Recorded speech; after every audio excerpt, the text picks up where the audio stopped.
Assalamualaikum warahmatullahi wabarakatuh. Halo semuanya. Eh, Kami dari kelompok 2 di sini izinkan sedikit mereview tentang dampak global warming terhadap terumbu karang. Sebelum masuk ke reviewnya, izinkan kami untuk memperkenalkan diri terlebih dahulu. Yang pertama ada Kiki Viviana dengan NIM L1A021006. Yang kedua ada Aprilina Dwi Horia dengan NIM L1A021008. Yang ketiga ada saya sendiri yaitu Raffi Dwi Mulyadi dengan NIM L1A021010. Dan yang terakhir ada Bersiani Kirana dengan NIM L1A021012.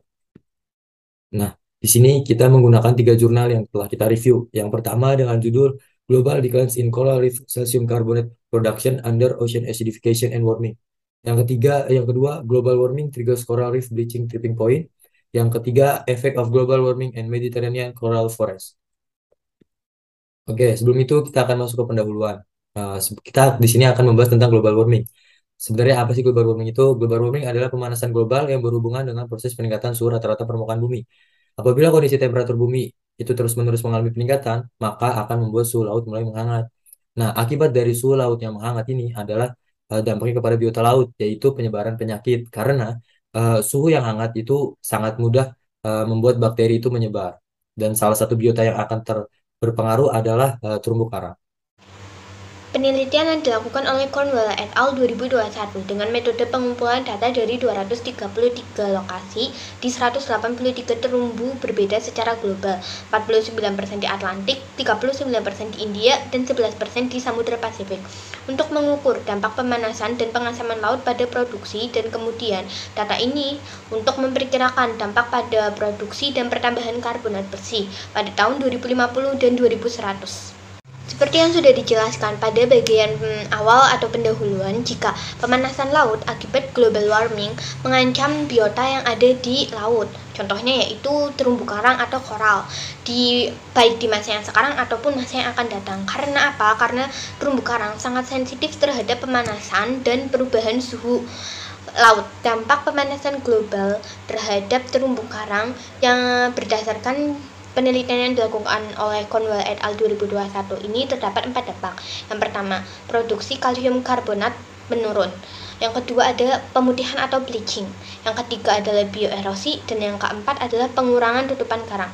Dampak yang pertama yaitu produksi kalsium karbonat menurun. Tingkat kalsifikasi taksa terumbu karang yang bertanggung jawab untuk memproduksi kalsium karbonat, baik produksi dan pertambahan karbonat bersih, sudah menurun secara regional. Kalsifikasi atau pengapuran adalah akumulasi kalsium garam dalam jaringan. Naiknya suhu laut akibat peningkatan karbon dioksida di atmosfer telah meningkatkan suhu di lautan. Hasil penelitian yang dilakukan oleh Cornwell et al. 2021 menunjukkan jika karang akan mengalami pengurangan kalsifikasi ketika terpapar oleh naiknya kadar karbon dioksida. Dampak selanjutnya yaitu bleaching. Bleaching di karang merupakan peristiwa keluarnya zooxanthella dari karang yang ditandai dengan memudarnya warna seluruh karang menjadi putih. Pada tingkat lanjut, memutihnya warna karang ini akan diikuti oleh kematian karang. Coral bleaching merupakan proses di mana karang berubah menjadi warna putih karena stres yang disebabkan oleh berbagai faktor. Nah, salah satu faktornya yaitu dengan global warming atau pemanasan global. Hal ini menyebabkan zooxanthella yang hidup menempel pada karang yang tinggal pada karang itu hilang. Selanjutnya, pengurangan tutupan karang. Terjadi pengurangan tutupan karang karena peristiwa pemutihan atau bleaching yang mendominasi dibandingkan faktor fisiologis lainnya. Tutupan terumbu karang dibagi menjadi 4 kategori, yaitu tutupan karang hidup, karang mati, biota non-karang, dan unsur abiotik. Lalu bioerosi. Bioerosi menyebabkan kalsium karbonat diubah menjadi sedimen atau dihilangkan dari substrat terumbu. Pelemahan substrat terumbu oleh bioeroder secara relatif dapat memindahkan sedikit karbonat, tetapi apabila pelemahan ini berlangsung lama, maka dapat meningkatkan erosi terumbu.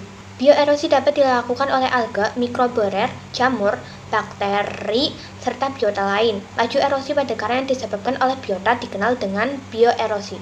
Bulu babi ketika melimpah menjadi sangat berpengaruh terhadap ekosistem bentik, termasuk proses biologi seperti erosi karang. Taring bulu babi dikenal yang merupakan struktur kompleks skeleton yang berperan dalam memperoleh makanan. Selama aktivitas makan, ekinoid menggerus kalsium karbonat dalam proporsi yang besar. Ya, pada slide ini adalah contoh dari dampak global warming terhadap terumbu karang. Ini contoh bagaimana pengaruh pengasaman laut, pemanasan laut, serta pemutihan karang massal yang diperkirakan berdampak pada produksi karbonat bersih melalui perubahan bioerosi dan kalsifikasi bersih karang serta alga koralin. Ditampilkan di sini adalah wilayah di Atlantik pada huruf A dan B, India C dan D, serta Samudra Pasifik E dan F. Dengan produksi karbonat bersih saat ini yang tinggi pada wilayah A, C, dan E, dan yang rendah yaitu B, D, dan F. Yang selanjutnya yaitu ada jurnal Simianti et al. Pada tahun 2021.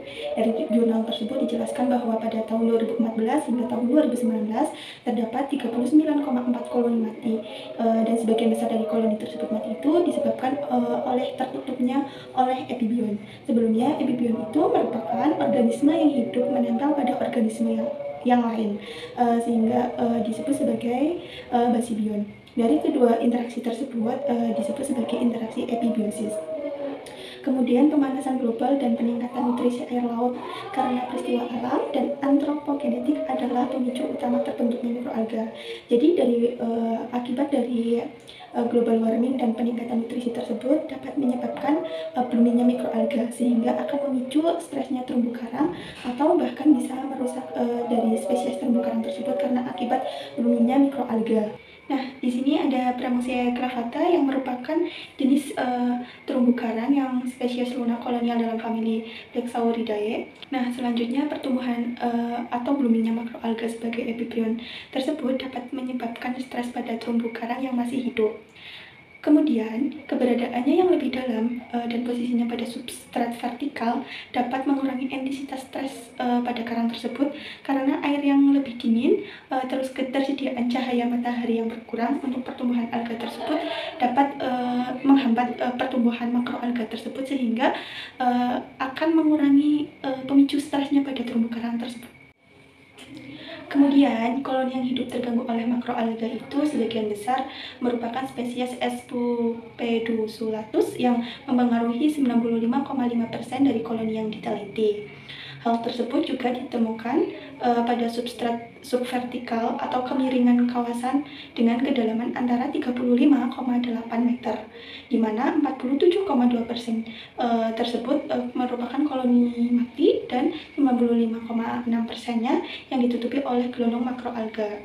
Dari hal tersebut atau permasalahan tersebut merupakan penelitian yang dilakukan pada tahun 2019. Nah, selanjutnya yaitu merupakan contoh dari dampaknya global warming. Dapat kita lihat pengaruh pemanasan global warming tersebut terhadap hutan karang di Kepulauan Termiti. Pada gambar A merupakan agregat berlendir besar yang menutupi hutan Pramusia clavata yang diteliti pada tahun 2017. Kemudian pada gambar B yaitu merupakan koloni yang sama dari spesies P. clavata dengan lendir dan Sporosus pedunantulus pada tahun 2018. Kemudian pada gambar C sampai gambar E merupakan koloni dengan nekrosis ekstremitas dan S. pudunculatus epibions, merupakan gambar yang parah dari dampaknya global warming yang diteliti pada tahun 2019. Kemudian pada gambar F yaitu merupakan detalensi yang ditutupi oleh epibion, diteliti juga pada tahun 2019. Selanjutnya yang gambar G merupakan koloni mati yang ditutupi oleh epibion yang diteliti juga pada tahun 2019. Kemudian pada gambar H itu merupakan koloni yang masih hidup sepenuhnya yang akan tetapi tertutupi oleh makroalga. Penelitian ini juga dilakukan pada tahun 2019. Kemudian lanjut ke gambar I, merupakan koloni yang masih hidup di atas dinding berbatu dengan spesies S. pedunculatus, yaitu tumbuh yang di sisi karang yang masih terkena oleh sinar matahari yang diteliti pada tahun 2019. Dan kemudian yang gambar J yaitu merupakan hutan Eunichella cavaillini yang terkena lendir dan S. pedunculatus dengan diteliti atau detailnya juga pada gambar K yang satu koloni dengan diteliti pada tahun 2018. Selanjutnya yaitu yang terakhir ada gambar L yaitu epibion makroalga pada Antipatella pinata yang diteliti pada tahun 2018. Kemudian pada gambar yang satunya lagi merupakan rincian dari 2 makroalga yang banyak ditemukan di Gorgonia, di mana spesies tersebut bernama Sporochunus pedunculatus. 1. Pemutihan terumbu karang massal dapat diprediksi secara akurat di seluruh dunia, hanya dari intensitas dan durasi anomalia, data suhu permukaan laut satelit, sehubungan dengan rata-rata historis suhu di bulan terhangat yang didefinisikan sebagai coral bleaching hotspot. Yang kedua, sebagai besar karang-karang memutihkan pada 1 derajat Celcius di atas suhu rata-rata bulan terpanas selama 1 bulan di lokasi itu, dan mati jika 2 derajat Celcius di atas selama sebulan atau 1 derajat Celcius di atas selama 2 bulan. Yang ketiga, ekosistem terumbu karang adalah yang paling rentan terhadap peningkatan suhu dan akan menjadi yang pertama mengalami kepunahan fungsional akibat pemanasan global. Jika kita kehilangan terumbu karang sekarang karena pemanasan global, catatan geologis menunjukkan itu akan menjadi 3-4 juta tahun sebelum terumbu karang baru dapat berevolusi. Hanya ada sedikit waktu tersisa tindakan global terpadu yang begitu mendesak untuk mengurangi tekanan karang, sementara secara bersamaan menanam karang dengan metode yang sangat meningkatkan pemukiman, pertumbuhan, kelangsungan hidup, ketahanan terhadap tekanan berat, dan keanekaragaman hayati akan sangat penting untuk survival dari kemegahan terumbu karang tropis dan jasa ekosistemnya yang tidak dapat dipahami. Kesimpulan dari pembahasan yaitu banyak terumbu yang terdegradasi saat ini yang diakibatkan oleh pemanasan laut akibat global warming, mengancam pertumbuhan terumbu karang di masa yang akan datang. Hal ini karena taxa terumbu karang sangat sensitif terhadap pemanasan dan pengasaman laut. Ekosistem terumbu karang paling rentan terhadap peningkatan suhu dan akan menjadi yang pertama mengalami kepunahan fungsional akibat pemanasan global, mulai dari bloomingnya mikroalga, pengurangan tingkat produksi kalsium, karbonat atau CaCO3, dan suhu tingkat akibat global warming yang dapat menyebabkan kerusakan terumbu karang. Itu yang bisa kita sampaikan, kurangnya mohon dimaafkan. Terima kasih. Wassalamualaikum warahmatullahi wabarakatuh.